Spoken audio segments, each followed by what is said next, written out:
Chapter 1. The Family. In a lonely lighthouse there lived a family of animals who were, in fact, not lonely at all. Their lighthouse stood on top of a cliff of sharp rocks beside the sea, and it looked as if it were the most forlorn and empty place in the world, standing there all alone. But if one drew closer to this lighthouse, everything about it changed. For there were blue petunias growing in window boxes at the little cottage next door. In the yard, sunflowers lined a lovely picket fence, and tomatoes and carrots grew in the garden. At the base of the lighthouse was a handmade wooden wagon filled with toys, and the toys themselves were handmade. Penguins that wobbled, pelicans with large beaks that opened and closed, crabs with movable, clicking legs. If one drew even closer to the front door of the keeper's cottage, the smell of fresh baked bread or berry dumplings floated out onto the wind. And looking inside this open door, there one would find the happiest family in the world. They were Pandora the cat, Seabold the dog, and 3 mouse children, Whistler, Lila, and their baby sister, Tiny. They had lived there together for less than a year, but already they had made it a home. On this particular summer day, Whistler and Lila were preparing for a shell-gathering trip along the beach. Whistler had a project.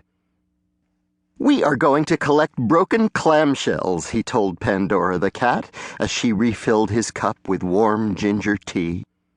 "And then I am going to build a birdhouse and decorate it with the shells and put it on a post in the garden." "Lovely," Pandora purred. "It will have the feeling of the sea and the birds will be happy." "It was my idea," said Whistler's sister, Lila.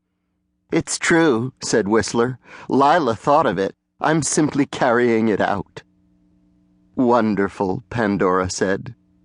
"But I'll help collect the shells," said Lila. "Then I have to finish sewing an apron for my doll." Lila held up a small wooden mouse doll.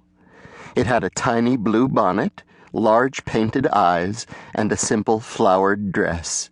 It looked a bit like Lila herself. "I do love summertime, don't you?" Pandora purred happily, slicing another piece of brown bread for Whistler. "Oh, yes," said Lila. Whistler nodded vigorously.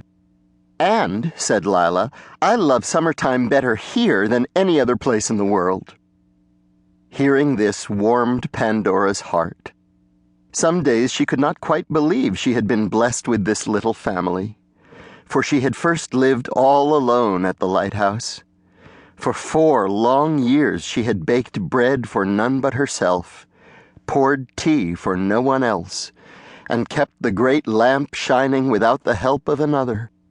But all that changed when a dog named Seabold and his broken boat washed ashore one day.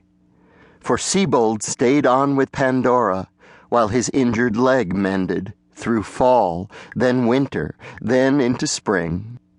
As he repaired his beloved boat, Seabold thought surely he would return to the ocean and again sail the wide world.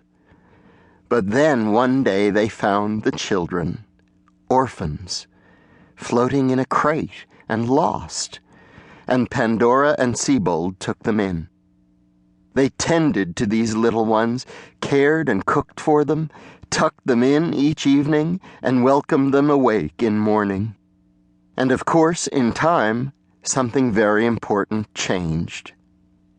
Their hearts. For the 3 mouse children made of this cottage and its solitary lighthouse a real home. With stories to tell, bread to bake, flowers to grow, games to play. And Seabold, who had thought he would always live a solitary life, could not leave, for he was a family dog now, and he was needed. As Whistler and Lila finished their bread and tea this summer morning, Seabold took Tiny to the lagoon.